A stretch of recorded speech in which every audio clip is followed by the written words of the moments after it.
Hello, hello, hello, and welcome to the Bearytylermoore show. I wish I could say this was the first episode, but if you missed the first actual episode, it was a drunken rant of me and my roommate talking about Tiger King. So if you want to check that out, we posted it earlier on YouTube. But welcome to the new show as a real true concept. So to introduce the concept a little bit, I'm going to go into what the show is about, and then we're going to have our special guest on. So this show is a new talk show, and it's an opportunity for me to sit down with different people in Philadelphia's nightlife scene and talk about different things that are interesting to them, different things they've experienced in the scene, talking about how things have changed as we've moved online, how things have changed from years ago, and also just like weird niche interests, whatever it may be. So we'll be bringing a new guest every single week. And this show is also important to me because I have a day job that I'm still able to do remotely. So I'm not taking drag gigs for money. I'm actually trying to do it to raise funds for other people who are currently out of work. So our guests will be receiving half of the tips received tonight, and the other half will be going to the Philadelphia Performance Artist Emergency Fund, which was created by myself, icon Ebony Fierce, who's our guest today, and Patty Lou Stoned. So please donate through Venmo or Cash App and put BTMS in the memo, and I will know to split that between Icon and the Emergency Fund. So without further ado, let's bring on our first guest on the Bearytylermoore show. Welcome, the incomparable icon, Ebony Fierce. Hello. How are you? Good. I was muted. Hi, how are you, boo-boo? I'm good. How are you? Good. Yes, this is so exciting. How do you feel? I feel super excited right now. I'm loving this platform. I'm loving the production value. Okay. This, like, yes. I'm through. I'm loving it. I feel like we just did this like last night or something. Yeah, we were hanging out like through this. This is better than Zoom Hangouts. Oh, for sure. It's more visually appealing. Oh, yes. I love this. I love this. Yes. Oh, Jaja Dali says, yes, look at your beautiful faces. Hi, honey. Hi, Jaja. Yes. Oh, my gosh. Cheers, by the way. I live for this. Oh, we live for you, Christian. Thank you for joining us. Oh my God. Don't you just love this? Like, put little comments up on the screen, which reminds me. I love this. This is so high tech. I know. Welcome to 2020. Everything sucks, but we have technology. I said this last night, but this is going to be a new platform for Ebony's Confessions because this is way better than plain old Facebook. Love it. Love it. So one of the things that I wanted to talk about was that exact thing. How have you been doing since we've moved to online as everyone's in quarantine? Well, I mean, it's quarantine. Social distancing. Social distancing. It's been up and down like everybody else.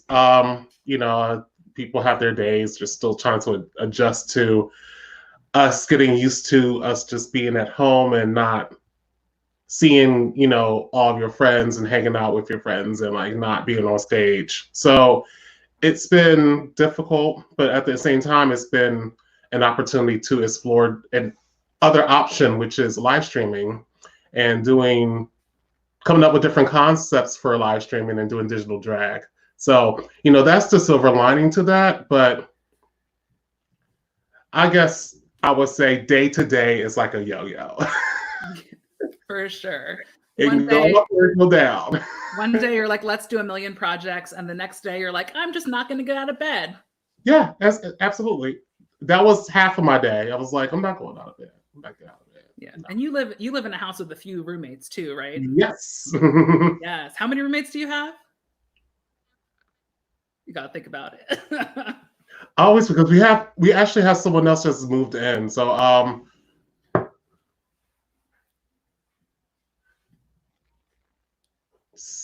6, 7. The exact number doesn't matter. It doesn't matter. You live in a big house. The whole parties. Oh, wow. It's a West Philly co-op. If you know it's a West Philly co-op, it could be anywhere from like 6 to 20. You know, that's just how it goes. Times like this, I wish I was living in a co-op. I mean, it must be like the positives and negatives. You could be like, oh my God, there's people around me. But then there's also like, oh my God, there's people around me all the time. Honestly, like people, everyone has the option to just kind of seclude themselves. You know, I feel like everyone gives each other space. So, you know, it's not bad at all. I've had living situations where people are just in your shit, just like knocking on your door at 3 a.m. Oh no, we do not. It's not like that here. Like that. But yeah, you've been in Philadelphia for how long? Born and raised. You grew up here, yeah. Yeah. So what's it? As you know, I've moved kind of all over the United States. I've lived on both coasts, and also Chicago. So it's kind of like Philly is my newfound home, and I only got here about 5 years ago. So I'm always fascinated to hear what kind of was happening in Philly before I arrived, and like I only really discovered the drag scene like three and a half years ago when I went to Devil Drag, and I was like, what is this place? Like, I loved it, but I was like, this is not like any drag show I've ever seen before. It's so funny because you said that you've been living in Philly for quite a while, right? Like, you've been here for how long? 5 years. I think I moved here June 2015. And I honestly did not meet you until you and Unify had a party at Sankofa. And I remember seeing you. I walked downstairs. I remember seeing you with this really gay ass shirt on with this fan, this clack fan. It was just like, whoosh. Hey, honey. Hey, diva. How you doing? What's your name? It's like, who is this? Like, who is this person, and why have I never met them before? And I was like, oh my gosh, I love meeting new people that's not like Philly natives and that like wants to like change the dynamics of Philly in a positive way. That was like one of my first times to West Philly too, because like I feel like when I first moved here, I moved to like North Philly near Temple, and then I was there for like a month until I found a new place in Fishtown, or in what's it, Old Kensington, where like that part between Fishtown and Broad, like it's but like it was like there's like a lot of warehouses in that area, and I was like, I need to get closer to the action because I'm tired of taking the MFL down. Like I want to be closer to things, so I moved down to South Philly, and then once I got down here, I really started like doing a lot more going to West Philly because I feel like it's weird because it was probably easier for me to get from Fishtown to West Philly because the MFL goes straight there. But I'm like, now that I'm in West Philly, it's like physically closer as far as like car goes. But then I sold my car, so who knows why that matters. But it was just like, I think my exposure, because I feel like the community in Philadelphia is kind of separated. You have like the gayborhood, and then you have like the queer scene in West Philly. Yes. And it's funny because like it used to be like you used to just walk up and down the street up here, and there will be a queer party happening in every 2 blocks. And the same thing with South Philly. You'll find somebody's house is having something, and it looks cool. You'll just come in and bring your own bottle, and then you're either coming from the neighborhood or like going to the neighborhood afterwards. That's how it used to be. Now it's like just the neighborhood, maybe 1 or 2 warehouses, and Sankofa House. Yeah, I feel like a lot of people just kind of like go to the bars, and it's, I don't know, maybe like, I don't know if house culture, like house party culture is just like a little bit different, or if it's like, I don't know, what do you think it might be that's causing that kind of shift? I feel like a lot of warehouses and a lot of like alternative spaces have been shut down. Gentrification, got it. Yes. No more. Like for example, like Rite Aid at Grace Warehouse, where the first alt slut was. Yeah. Yeah, that got shut down last year because Pin Bros decided to run up and down the hallways with like fire extinguishers and like call the Ooh. police all the time because they got too drunk. And like places like that are very DIY. It's very like under the table. Like Hmm. You know, I tried to no, do a few DIY shows, and like it's a lot of work to do the DIY shows, but it's like yeah, so much better as like a venue and as a show to like be able to do much queerer events with a lot more kind of like flexibility and not having to like be held into the wants of like a bar owner. right. And also like a lot of times like people will give out the address and make it public and I'm like, you can't really do that. Like it's supposed to be underground for a reason. If it's underground, it's underground. Yes. Oh my God. I remember when Cunify decided to do the party at Sankofa, they're like, Sankofa House. And I was like, what is Sankofa House? I have no idea what that means. And like, Mhm. I tried Googling it and there's no address, there's no information. And they're like, it's a house party. And I was like, oh, okay, that makes sense. But I was like thinking it was a venue. I was like looking it up. I was like, I don't see anything for Sankofa House. There's a Google thing. It says it's next to oh my God, next to that Chinese restaurant on like 52nd and Baltimore. And I was like, I don't think that's where it is. Oh, okay. I was about to say that's like 4 blocks. Five. Someone must have put like a no, not 52nd, like 59th, 49th, sorry. 29. Oh, okay, yeah. 49th of Baltimore. The what's that? There's a bar right there on that corner, like The barn. the barn. Yes, that's what I was thinking. I was like cowboy something. No, the barn. Boy, I've only been to the barn one time, to be fair. you been to the barn? I did, Cunify hosted a happy hour there. I feel like we mentioned Cunify a few times, so let's give a shout out to Cunify. So Oh, Cunify, shout out to Cutify. Hi, Erica. Hi, Neha. I've been like ignoring the comments. Let me see. Neha here. Oh no, I thought Neha was here. I was like, hey. But yeah, I think Cunify was about the group, the Facebook group, the anarchists, a group where we we pretend to be an anarchist co-op. yeah. I love these role-playing Facebook groups. They're so much fun. There's one where it's everyone pretends to be ants in a colony. Oh That no, one, I didn't. Oh my that was a god. little bit too weird for me to like participate, but I thought it was funny. Oh my lord. Yeah, I just love stuff like that to pass the time and just to be silly and just shit post. I do love. Yeah. But yeah, we have we have a YouTube comment. Sankofa is everything. Ah, thank you. Look at the background of us and on Genderquery. Your profile picture. Oh, are we on there? I want to change. No, but that made a change comment. the theme. I was like, let's go to purple. I'm tired of this green already. Ooh, I like this. Yes. Mm. But yeah, I think so. Cunify. Oh, so this show, as a warning to everyone watching, is going to have a lot of tangents because I have ADHD, and that's how my brain works. So excuse us while we go off on random tangents for a few minutes, and then be like, "What were we talking about?" Oh, right. So Cunify is an organization that creates safer spaces for LGBTQ folks outside of the gayborhood. So, and they do half of their events alcohol free. So they promote sober spaces in the LGBT community, and they create events that are like in spaces that are like queer adjacent and queer friendly, but not necessarily like gay spaces or queer spaces. And it's outside of the gayborhood. They move around different neighborhoods within Philadelphia. And I'm a founding member of Cunify. And then I stepped back when I started doing drag, but I still love them and I love to go to their events. And I hope they're watching and enjoy the shout out. Go follow them on all social media. It's Cunify PHL. Cunify is spelled like unify with a Q in front of it. So Cunify was actually one of the organizations that kind of popped out like out of nowhere after the whole eye candy like incident happened.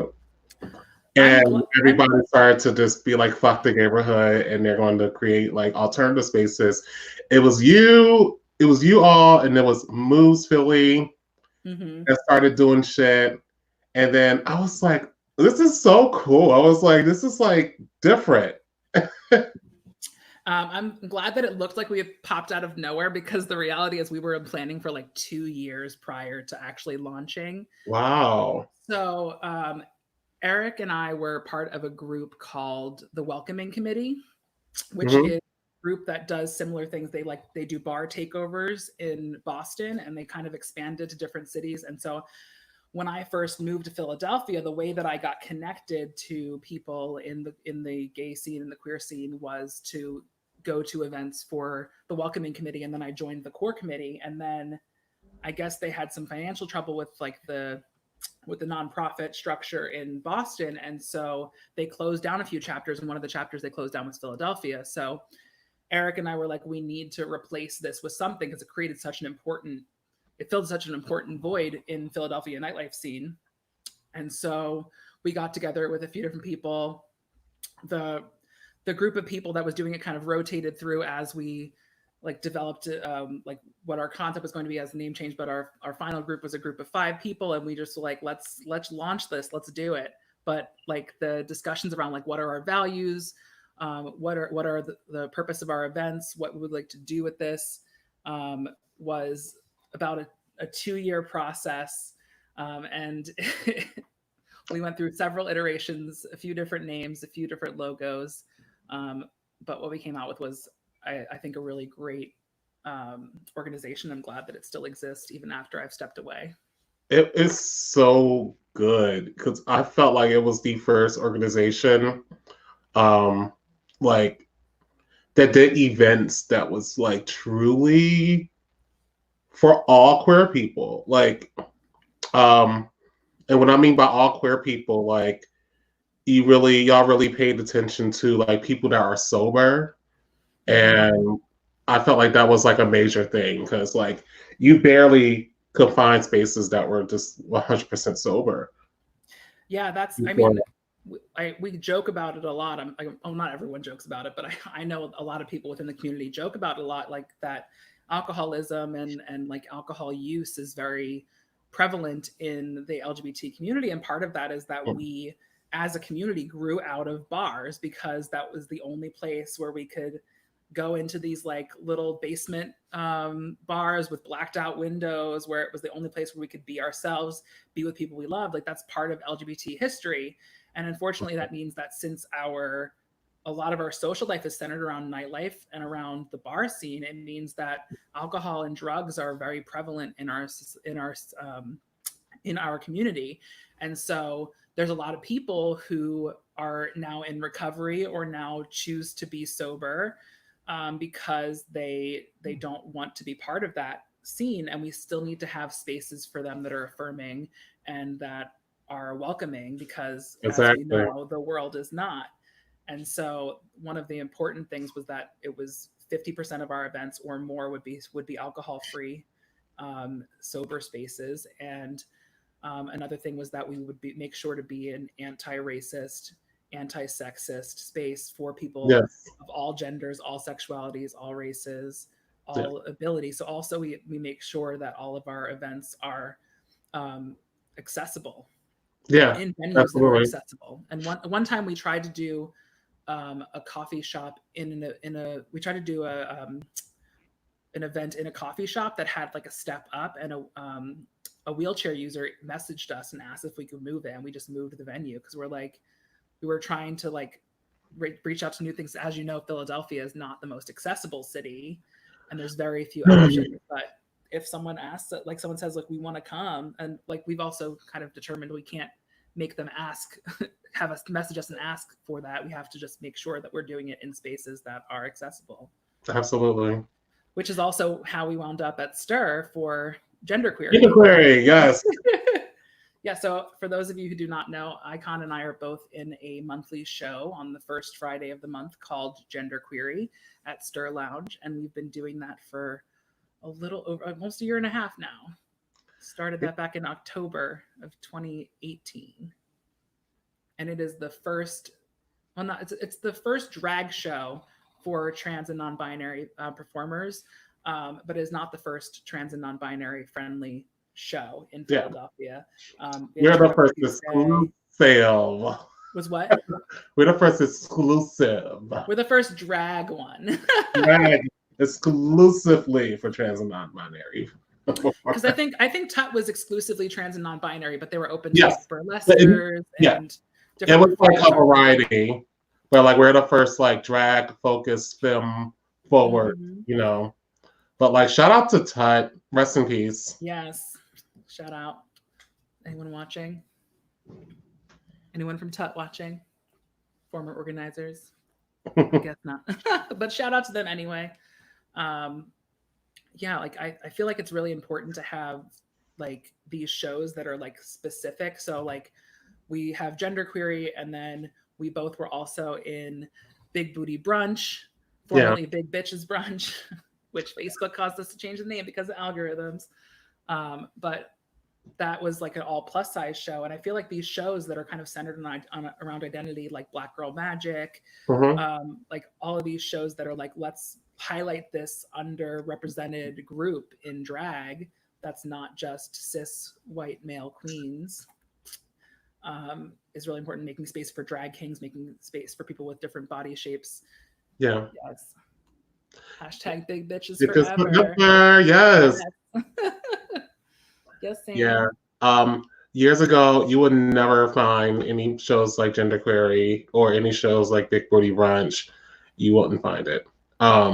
So I'm happy that we finally have more platforms, and more of a variety of different venues that are welcoming us to do these type of events now.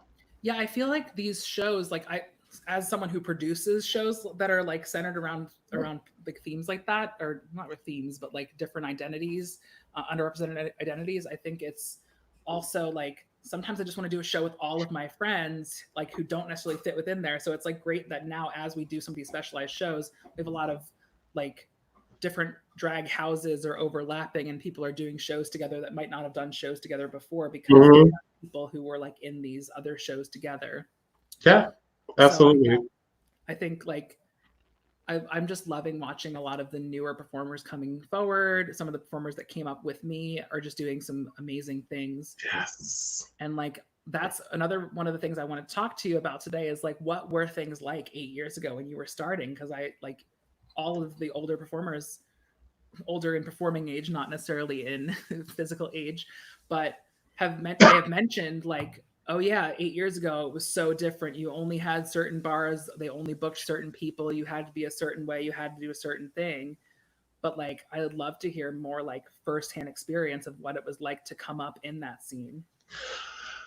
So I've started out with doing like the queer alternative sort of scenes, so like, you know, West Philly and things like that. Sorry, hold on. I somehow pressed play on my phone and I was listening to My Chemical Romance. And this is a special track off of their blood, gallons of the stuff, give them all that they can drink, and it will never be enough. I don't even know how I pressed play. It was in my pocket. How did that happen? I don't even know. But yeah, that song actually, that song I think features. No, that album has a song that features Liza Minnelli. Okay. And it's like, how did you get Liza Minnelli to do this track? And I don't understand, but it's fantastic. But anyway, back to what we were talking about. What was it like 8 years ago in the drag scene in Philadelphia? I feel like it's going to be like this for the rest of the show.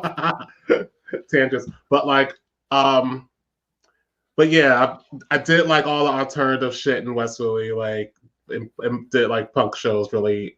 And when I first got introduced to drag in the neighborhood, it was Sinful Sundays, and that was with the goddess Isis, and Porcelain, and someone else we all know that you don't find desirable that I won't mention. And Elmira and other people, other talented, beautiful people. And I was like, oh my gosh, like, because honestly, and quiet as it's kept, I used to be scared of drag queens.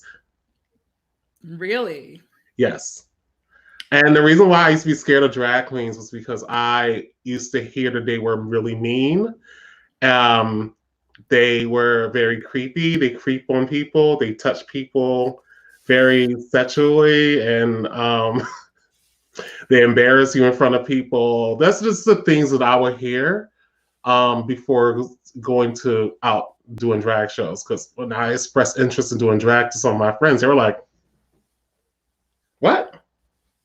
Yeah. I know you like to play with makeup and all that, but." Mm. So and along with that, you had Liberty City Kings. Yeah, that was the only, pretty much the only like queer adjacent like show because it had like trans people and it had more of a kink element, but it still had some sort of polish to it because it was a burlesque show and a variety show. Yeah, and you kind of have like your like 1 foot in burlesque and 1 foot in drag. Like you're not like really fitting within like the confines of either. Yeah, I've done lick shows before, and the one show that stuck out to me that really made me take it more seriously was Bob and Barbara's. That's been around for a long time. Yes, 25 years. It would have been 25 years this month. Mm. They would have had the big 2-5 celebration. You know what is a shame? I've never actually been to Bob and Barbara's drag show. I've made an effort a few times and then got booked that same day or got sick or whatever. It just like has not, like the stars have not aligned to get me. I've gone to Bob and Barbara's, but I've just never made it there on the night that they do their drag show every week. And I just like, I was gonna go and then we got into quarantine. So Bob and Barbara's is like very straightforward. It definitely taught me how to be a lot more professional because like you have to be on time. They always start on time. If you do not show up an hour early or 30 minutes early with your CD. Oh, and they still use CDs to this day. I've heard that. I know that. Then, you know, it's going to be a problem. And like, what I love about Bob and Barbara's is that the crowd is always new. It's predominantly straight, like white college kids. Really? But it's so fun. Like everyone has a good time. They really good tippers. They're really supportive. They love like taking pictures and stuff. Of course, like I had a few run-ins with people slapping my ass and shit like that. But like other than that, Bob and Barbara's is honestly one of the best. Still is one of the best drag shows I've ever done. Coming up in the game. Yeah, I but mean, that's that was like it. How I feel about the 12 Steps Down space. I feel like it's a really cool space for like having like a new audience every time. So the show that you and Moon Baby do together called that's Heavy Cream. Mm-hmm. That was a fun show. Oh, I miss it so much. And I don't know, there's something about those South Philly bars. Tattoo Moms, Bob and Barbara's, and 12 Steps. You know what other South Philly bar I've never been to, but I keep like, I know that I need to go there at some point? Ray's Happy Birthday Bar. Yes, I always hear a lot about it. You haven't been either? No. Okay, like let's go at one point. I need to go there. Like South Philly, y'all got the best restaurants, y'all got the best bars, y'all got the like when it comes to like bars and restaurants, y'all win. But you know what? The funny thing though is that like people are like, I don't know. I like West Philly like queer scene much more than I like the South Philly like gay scene. Like there is some great stuff happening in the South Philly gay scene, like as far as like Quota and like Point Breeze. Like there's a few different organizations that do stuff around here, but a lot of times I don't feel super safe in South Philly spaces as a genderqueer person. Yeah. There is like a little bit of a Deadboy says, how have I not heard of this birthday bar? I I don't know. It's like something that's just like a South Philly thing that I've heard about like several times, and I'm like, wait, you have to be like, does it have to be your birthday to go there? I don't really understand how this works, but it's one of those early bars too that opens like at 6 a.m. Yeah, it's some like IPA drinking hipsters with a bike that goes there. And like anywhere that they go, honestly, it's probably a good time. Although I do right down the street from there, one of my favorite bars is Garage. Oh They have my like goodness. cases of beer and they have skee ball machines. Garages has a lot going on. Well, and they have other locations that I've never been to, and like I only have been there for like Unify events or like happy hours and things. Okay. So like I don't know if I've ever been there. Like I've been there like a few times, like on a weeknight, but like I haven't like really been there for like their like Friday, Saturday night crowd. I think it's the only time I went with some straight people, and I was like, wow, this is a straight bar. This is really fucking straight. This is like it's like Eagles on the screens, Geno steak. It's like, well, you can eat your Geno steak inside. You could go get Geno's and then bring it inside and eat it there. But yeah, it's like, I don't know. I feel like I don't like to go to straight bars by like, unless I have like a big group of people going, because I feel like one, it's a safety issue as a genderqueer person, especially if I'm dressed a certain way. But like on Friday and Saturday night, like I don't really go anywhere in like South Philly or like Fishtown or anything. Like I'll go there on a weeknight when it's like less crowded, but like large groups of straight people is not really where I want to be. And like it may sound like a little awful, but like it's a safety concern. It's a safety issue. Yes. That's where shit happens. That's where people like start fights and stuff. Like I don't know what it is about straight people who get drunk and cause fights, but I feel like it happens more often than in queer spaces. I have an example of that. Years That's ago, why there's so many fights at Woody's, because it's a straight bar now. I was hanging out at this bar in like South Philly, and y'all want to think I'm a mess. And like around where the Mummers area. Yeah. I forgot what bar it was, but I was hanging out with like my one friend from high school, and she knows a lot of people down there. So I had like this Kenneth Cole like pocketbook. Yes. And like, just being me, hanging out. This one guy was super drunk and started pulling on my bag. It was like, whose bag is this? Why you have a woman's bag on? Whose bag is this? You steal this? I was not a woman's bag. It's my bag. Thank you very much. This is my bag. I paid for it. Get the fuck out my face. And of course, it escalated from there. Thankfully, people there broke it up and kicked them out, and I was just like, all right. Yeah, I don't know what I would do if I had like come up against like someone who was like aggressive in that way. I don't even know what I would do. I'd probably be like, this is why I don't go places without like large groups of friends when it comes to South Philly. Like I'm just not going to go without like a group of people. But like what happens to me more often is like the super supportive person who's so drunk and wants to tell you you're being so brave for being you. And I'm like, just leave me alone. Please stop. I love that. I'm just like, it's like you're having a good time and it's like lighthearted and like you kicking with your friends, you like shaking your titties and everything. All of a sudden, you just want to have this whole conversation. You also have this deep ass conversation about my gender and sexuality. Yeah, like, and they like want you to why do like all this. Just move down. Why you want to talk? Why you want to ask me about my personal life? Why you want to ask me if my mom and dad love me? Yeah. Why? Yeah, like asking personal invasive questions. Like you would never ask another person that. Like this is an invasive question. No. Like, what's between your legs? Have you had the surgery? Do you take hormones? Like that's personal medical information that is none of your business. Like I'm sorry. Yeah, and I'm like, can we just talk about dumb shit? Yeah, like I come out to have fun. Yeah, like that is also how I feel about people who talk about politics at the bar. I can't talk. Any party environment.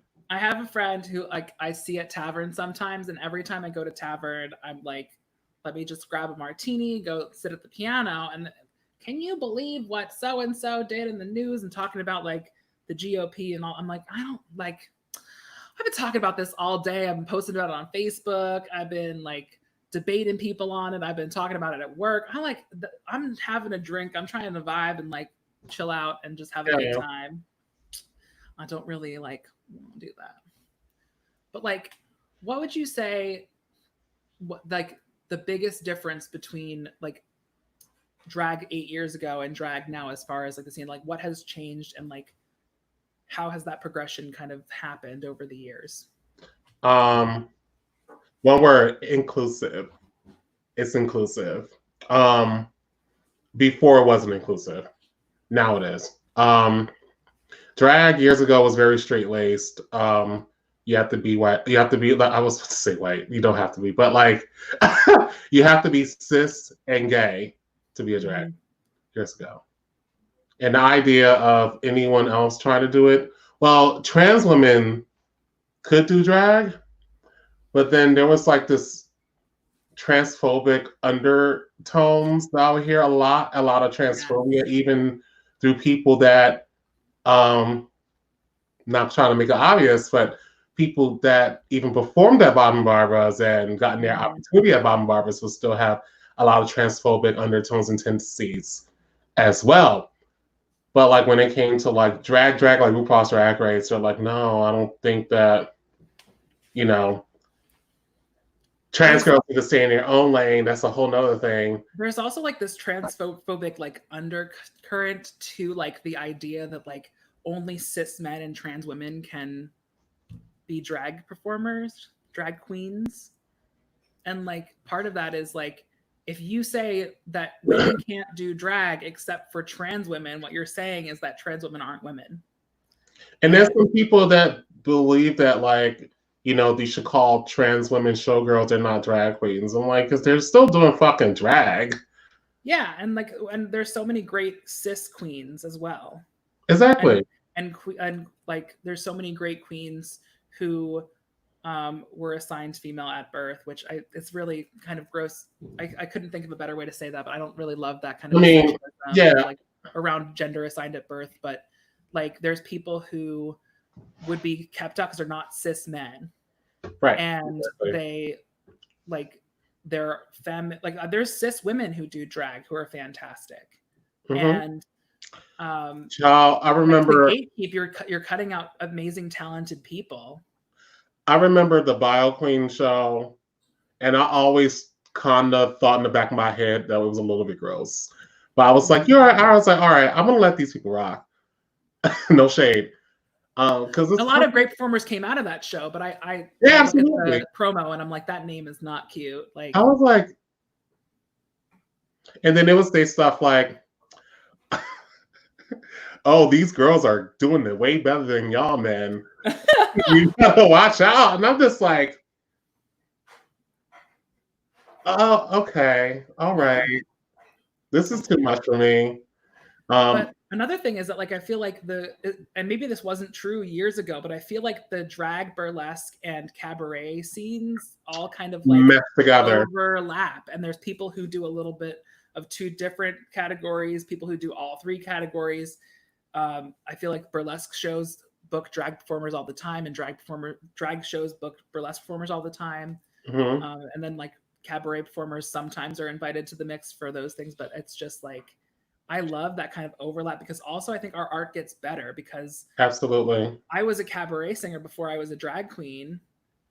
And like, I sometimes like, I'm just like, maybe I should just like not put on makeup and just go sing something. But there is something to be said about kind of like learning a new craft, getting different ideas for what you're going to do on stage, and how you can grow as a performer. And like, not just if you only learn from drag queens, you're losing out on this huge like base of knowledge from the burlesque community, from drag kings, from cabaret singers who can teach you things about how to use your voice and stage presence and stuff that like you wouldn't get from someone who lip syncs. And so it's like, we really need that diversity within the community to really grow. And I think the art that's happening in Philadelphia right now is fantastic. It is. It's beautiful. And also, I feel like there's more of a voice with the community now. I feel like people are using their activism more. Not to say that people didn't use their activism like before then, but now there's a voice of activism that includes everyone and not just the few. I love political drag. I love our culture is, you know what I mean? Any drag that involves activism and political statements is like great in my book. Exactly. I love it. I also love when someone does a really political number to a very straight crowd and everyone's like, what just happened? I don't understand. I did an eye candy number one time where I'm like in a noose. I'm hanging from a noose. And there's like gunshots and stuff, and there's Daryl saying that infamous clip.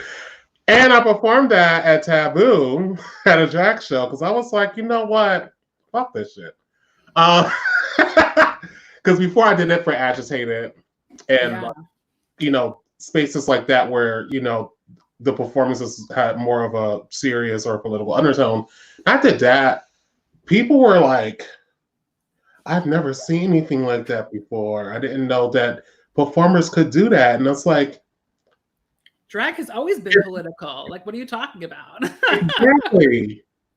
Like Marsha P. Yeah. Like, actually, I really need to watch the documentary that Netflix did. I've been waiting to watch the Marsha P. Johnson Netflix documentary. It's like on my list. You haven't watched it yet? No. Oh, I mean, now I have all the time in the world, so I'm probably gonna watch it this week. Yeah. But I've mostly been watching like stupid sitcoms and stuff, and like just stuff to get my mind off everything that's going on. But I watched it. I watched a Netflix documentary called Crip Camp the other day, and that one was fantastic. Oh wow, what's that about? That's about a camp in the Catskills in New York that was for people with physical disabilities. Oh crap! Which then became like that, like people who went to that camp then were like the leaders of the movements that happened in Berkeley and Washington D.C. that resulted in the creation of the ADA. Wow, that was a really, really good documentary. Okay, interesting. Nice. Netflix has been like pulling out some really interesting stuff lately. And it's like such a variety. And literally, if anyone's a Tiger King fan, the first episode of the Beary Tyler Moore Show, which I posted earlier today, is all about the Tiger King documentary and how you're probably wrong about Carole Baskin. No, right? An hour long rant about it. Oh my gosh. Actually, we're getting close to like 50 minutes here, so I'm just gonna like open up to some questions and comments. So if you have any questions for Icon or myself, please drop it in the comments and we'll put it up on the screen. And we have a comment from the lovely Patty Lou Stoned. I've been feeling really gratified doing fundraising and fundraiser shows. It feels political, but in a way that I can lift others up. Yes. I love that. Like, honestly, like the best like politics sometimes make me so mad and like so like just like angry at the world, and so to do something that's political but also like uplifts others is just like the best. It is. Got any questions in here? Don't be shy, y'all. Put in the comments if you have any questions for us. Ask me something. Ask us anything. Oh, hold on. Let me get my banner. Ask us anything, we will answer. So fancy. I love this. I do love this platform so much. But yeah, it doesn't seem like we're getting any folks who question for Icon. Okay, what's the question, Sam? Cue for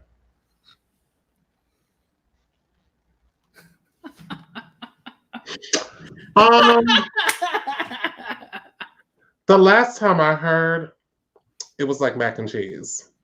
Mac and cheese. Okay, this platform is you don't get that. You don't get the mac and cheese reference. The stirring sound. Yeah. That's why I kind of moved on because I was like, I find that sound to be a little bit gross. So Patty asked, what platform is this? And it is StreamYard. This is the paid version that allows for branding. I figure if I'm going to do a weekly show, I might as well do that. And if anyone wants to produce shows using this platform, I would be glad to produce that for you and run the background stuff so that you can use this platform without paying for it. Because I understand that not everyone has a lot of excess money to use right now. Yeah. Question from Jaja Dali. What is your favorite part of being in the Philly drag scene? I love the variety. I love the excitement of seeing people come up with different concepts for performances. I love seeing the new performers being real fucking hungry and getting them all on stage. Yes. I love connecting with people. I love, like, you know, the moments in the dressing room. I love, like, seeing everyone's, like, pictures and stuff. Honestly, the scene used to be a fucking headache and stressful, and I will walk out of drag shows crying. I don't feel like that anymore. I feel like I walk out of there, I'm just like, I had a good fucking time. Absolutely. And I made new friends. Honestly, one of my favorite parts of the drag scene is just like being on the Taboo like roof deck during the show. Like during intermission when everyone just goes upstairs and everyone's just like hanging out outside. Like that's one of my favorite things is like being with drag performers like off the stage is almost better than being on stage sometimes. I also love I love the kind of like laid back shows where there's like seating and like ballads and things. Like I loved Sad Girl Spring and I loved Fiarla's show. Because you can kind of just like sit in this kind of like environment and just watch performances. It's like almost going to the theater and like where you can like I'm not a huge fan of the loud, crazy bar like environment where everyone's running around, everyone's doing everything, and it's like loud and noisy and people aren't paying attention and you can't hear the music. I just love like a quiet, like let's do all ballads kind of show. I like that too. But like not like a Friday or Saturday night when there's a show upstairs and downstairs and at Taboo. Too much. It's like, but I do love bouncing between two shows because when the second floor gets to be too much, I go to the third floor, and if the third floor is too much, I go to the roof deck. So that's always nice. Yeah. Yep. Which reminds me, I would kill to be on the Taboo roof deck right now. Same. We have a great question from Barbara. Will you continue online after social distancing is over? Yes, I will. I feel like this is cool if you in between gigs. I feel like this is a wonderful idea. Like, I feel like after social distancing is over, or like when it's safer to go back out, I feel like the dynamics of nightlife is going to change anyway. Yeah. The shows are probably not going to be packed until 2022. I mean, hopefully we'll get a vaccine at some point so we can stop all this. But I mean, I think the way that we think about public health and the way that we think about crowded spaces is going to change significantly. More of a social during thing. Cold and flu season. But one of the, I mean, for my answer is a little bit more complicated because I'm not so sure that I want to like just keep doing things like this. I'm much more like performing to a camera is really difficult for me. I love to feed off of the audience and like experience that audience interaction. But I also like was planning to do a show. This show was in planning stages before this happened. I was meeting with Samantha Satan to do this as a pre-filmed, produced show that covered different topics around LGBTQ education and a little bit of like kind of what's going on in the neighborhood. And so I had to kind of change the focus and retool it for a live show because I can't really like have guests in a studio. Like I was planning on filming it in Samantha's studio, doing like a few episodes at a time and releasing them on a schedule. And now we're kind of like in this, like, let's do everything live because we kind of can't meet up. And this platform is really like, I wanted to start things earlier, but I was also making space for folks who didn't have full-time work that was using drag for their like income. I didn't want to like crowd it and take space from them, which is why I created this show to split between my guest and the emergency fund. But I also like I wanted it to be like, I don't want to just be me talking to a camera. I want to have a guest on. I want to have someone to interact with. And so until I found this kind of platform where we could do this, I wasn't sure that I was going to do any online shows. Yeah. So that's a maybe. It probably won't continue in a live format. It may just continue as an online YouTube show. And this one is broadcasting to Facebook and YouTube. And so if my YouTube channel blows up, then maybe I might have to keep doing this regardless of whether I want to, because it's just too good of an opportunity. Yeah, absolutely. To pass up. One can dream. Let's see. Follow up. I've heard folks talk about how if they have disabilities, this makes them feel connected. Yeah, like Philadelphia, like we mentioned before, is not an accessible city. There's so many venues with stairs. There's so many of the venues that are so great to drag performers and make such great space for us are not accessible, and it's because they're historical buildings, and there's not much we can really do about that. But it's really difficult because I don't want to exclude people, but I found spaces that are accessible, but they like don't want to have drag shows. They don't want to let us use the space. And especially within the gayborhood, it's extremely limiting. There's only, I think, 2 gay bars that are fully accessible.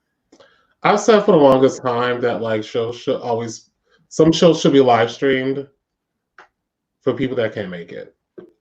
Yeah.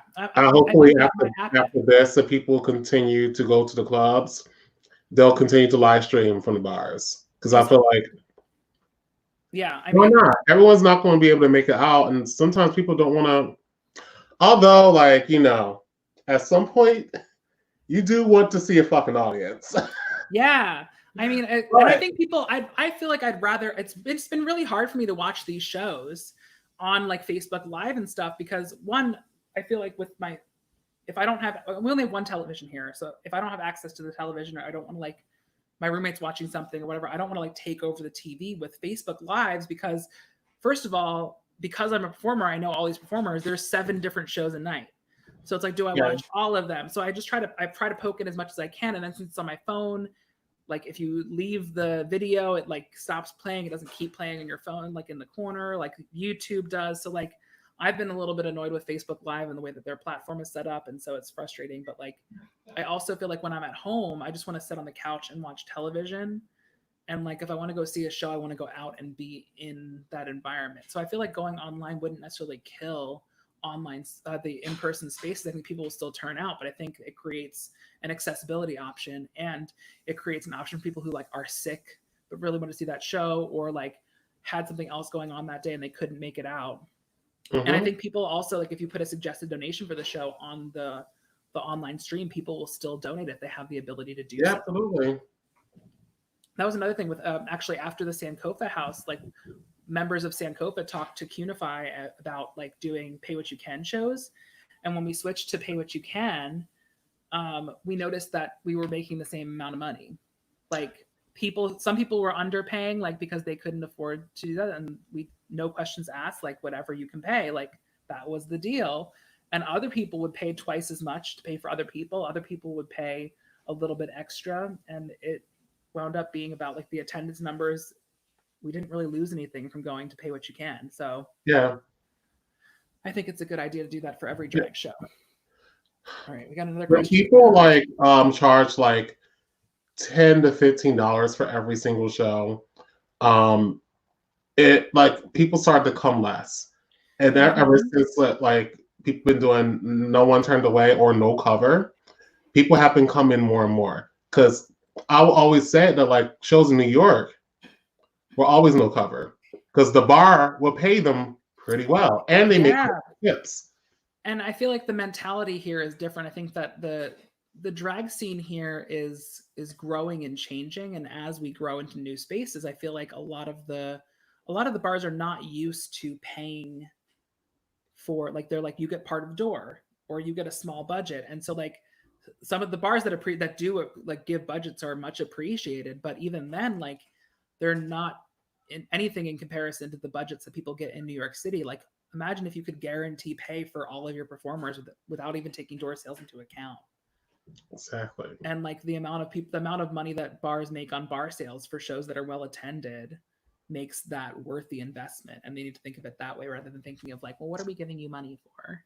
It's a whole nother conversation. We could go real into this. So Christian asked, if you could test drive your drag in another major city, where would you go and why? I would want to go to Berlin because, like, Berlin is one of the up and coming like cities that's very artistic and very alternative and underground. It's they have a really great and major and like inclusive like visual arts and performance art scene over there. So I will go to Berlin. Absolutely, 100%. I think London would be my answer. First of I all, can see that. Did you London, see there? I still have to watch the Drag Race UK. I just haven't been like motivated to watch anything that RuPaul produces recently. But all of the UK queens from that show that I've seen have been fantastic, and I love their like kind of attitude towards drag, and it's less about like it's really treated like a performance art and less as like we need to do it like the way that the pageant queens have always done it kind of mentality. Mm-hmm. So I really am excited about that. I feel like it would be fun to do like a small city in the United States, but I also know that a lot of the small cities have like that kind of mentality you're talking about that Philly had 8 years ago, like where everything is like a certain way. You have to be a cis man to be a drag queen, kind of ideas around drag and gender. Mm-hmm. But like, how cool would it be to be like in like Boulder or like Minneapolis, St. Paul? And just like be in like that kind of small, tight knit community and like do something weird. That's what's happening all over. Like, there's a lot of like weird ass drag houses popping up in small cities and shit. It's beautiful. Oh, Patty says, I always love when I see House on Instagram live. It's always too late for me to go. Yes. Oh yeah, that's real. I love going to House. I love House is one of my favorites. Honestly, I've missed so much of House and I feel so bad.